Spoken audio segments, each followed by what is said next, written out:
जैसे कि मैंने पहले बताया कि अगर आप कोई भी 2 नंबर काम, कोई भी गलत काम करेंगे, जो गूगल ने मना किया आपको करने से, तो गूगल आपके अगेंस्ट एक्शन लेगा। कुछ गूगल पेनल्टीज़ डालता है आपकी वेबसाइट की रैंकिंग लो करके, लेकिन कुछ सीवियर किस्म की जो पेनल्टीज़ होती हैं, उसमें गूगल मैन्युअली एक्शन लेता है आपके अगेंस्ट अगर आप एक चीज़ वायलेट करते चले जाते हैं या आपका जुर्म इतना बड़ा है कि गूगल को लगता है कि भाई इसके अगेंस्ट तो मैं मैन्युअली बाकायदा खुद से जाके एक्शन लेता है और एल्गोरिदम से हट के एक इंसान, एक इंजीनियर, एक जो उनकी टीम है रिव्यू टीम, वो आपको बैन करती है। वो एक बड़ी डेंजर सिचुएशन है। अव्वल तो आपको यहाँ तक आना नहीं चाहिए, लेकिन अगर आप आ चुके हैं तो गूगल आपको एक वे आउट भी देता है कि आप किस तरह से अपनी रिकंसिडर करवा सकते हैं। रिकंसिडरेशन का मतलब ये है कि गूगल उसको बाकायदा मैयर करेगा, जज करेगा, उसको इवैल्यूएट करेगा। जब इवैल्यूएशन में आप पास होंगे तब वो आपको अलाउ करेगा। उस इवैल्यूएशन के प्रोसीजर से गुज़रना, वो प्रोसीजर क्या है वो मैं इस टॉपिक में आपको एक्सप्लेन कर दूंगा। लेकिन एक इस ये बड़ा पेनफुल प्रोसेस है और ये पेनफुल होने का मतलब ये है कि बेसिकली जब आप ये काम करेंगे तो इसमें काफ़ी टाइम लगेगा आपको, काफ़ी चीज़ें जो हैं आपके रिसोर्सेज भी सर्फ होंगे। अव्वल तो अगर आप अपनी वेबसाइट कर रहे हैं तो मैं आपको रिकमेंड करूँगा कि आप ऐसा काम दोबारा ना करें और एक नई वेबसाइट चला लें तो ज़्यादा बेहतर है। लेकिन अगर आपको एक एज अ जॉब ये करनी पड़ती है, अगर आपको क्लाइंट पैसे देने को तैयार है, तो आप एज अ सर्विस भी इसको सेल कर सकते हैं। आप उनको बता सकते हैं कि भाई आपकी वेबसाइट अगर बैंड है तो मैं आपकी वेबसाइट रिकवर करवा सकता हूँ।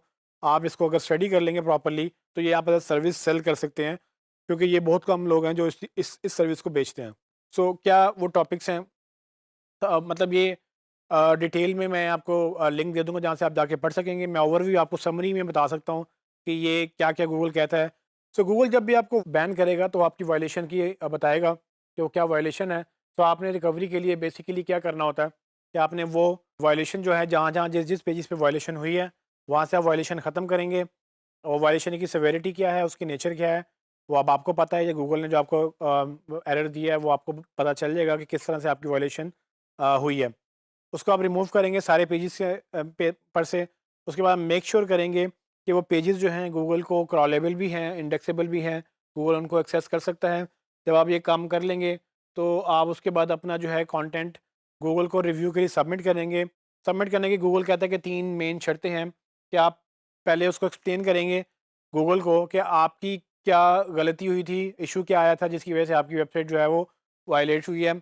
उसके बाद वो कहेगा कि आपने उसको ठीक करने के लिए क्या-क्या स्टेप्स लिए हैं और उसके अगेंस्ट आपने जो है वो उसके आउटकम्स क्या निकले हैं आपकी एफर्ट्स के। गूगल ये प्रॉपर रिपोर्ट का फॉर्मेट बताता है। इसमें आपको एक चीज़ समझनी होगी कि गूगल ने टोटली प्रोसेस एक अपनी कंट्रोल में रखा है कि अगर वो चाहेगा तो आपको अलाउ करेगा। सो इसमें कोई गारंटी नहीं है, ना आप किसी को गारंटी दे सकते हैं, ना गूगल आपको गारंटी देता है कि क्या ये वेबसाइट रिकवर होगी कि नहीं होगी। So depending on the severity of the problem कि आपने किस तरह की, किस नौयत की वायलेशन की है, उसके ऊपर डिपेंड करेगा कि क्या गूगल आपको कितनी देर में उसको रिकवर करेगा। तो इसमें महीने भी लग सकते हैं, इसमें दिन भी लग सकते हैं, इसमें हो सकता है कि 1 हफ्ते के अंदर ही आप रिकवर कर जाएँ, अपनी वो वेबसाइट मतलब वो रिज़्यूम करवा लें। लेकिन इसका जो डैमेज हो चुका होगा ट्रस्ट लेवल पे, वो जो डैमेज है अगेन डिपेंड करता है कि किस तरह की वायलेशन है। लेकिन अगर आपने डेलिबरेटली यानी कि जानबूझ के आपने कुछ ऐसे काम किए थे जो गूगल को मैनिपुलेट करने के लिए, तो आपका ट्रस्ट ज़रूर डिस्टर्ब हुआ होगा गूगल से और इसका मतलब ये है कि गूगल आपको उसी तरह से जज भी कर रहा होगा। तो एक आम वेबसाइट जो कभी पेनल्टी नहीं हुई उसकी एक ट्रस्ट लेवल डिफरेंट होता है और एक ऐसी वेबसाइट जो जिस पे जुर्म साबित हो चुका है एक दफ़ा और आपने उसको रिकवर किया, उसका ट्रस्ट लेवल डिफरेंट होगा। इसीलिए जो हमारी एसईओ कम्युनिटी में आपको अगर कोई एक्सपर्ट मिलेंगे तो वो आपको यही रिकमेंड करेंगे कि अव्वल तो ये काम करें ही ना जिससे आपको बैन किया जाए। अगर आप बैन हो चुके हैं तो वो बैन को रिकवर करना इतना मुश्किल है कि उससे बेहतर आप उससे 2-4 नई वेबसाइट्स बना लें और उनकी एसईओ शुरू कर दें, क्योंकि वो कम टाइम में ज़्यादा ऊपर आपको रिजल्ट दे देंगी और रिकवरी बेसिकली आपको मुश्किल हो जाएगी।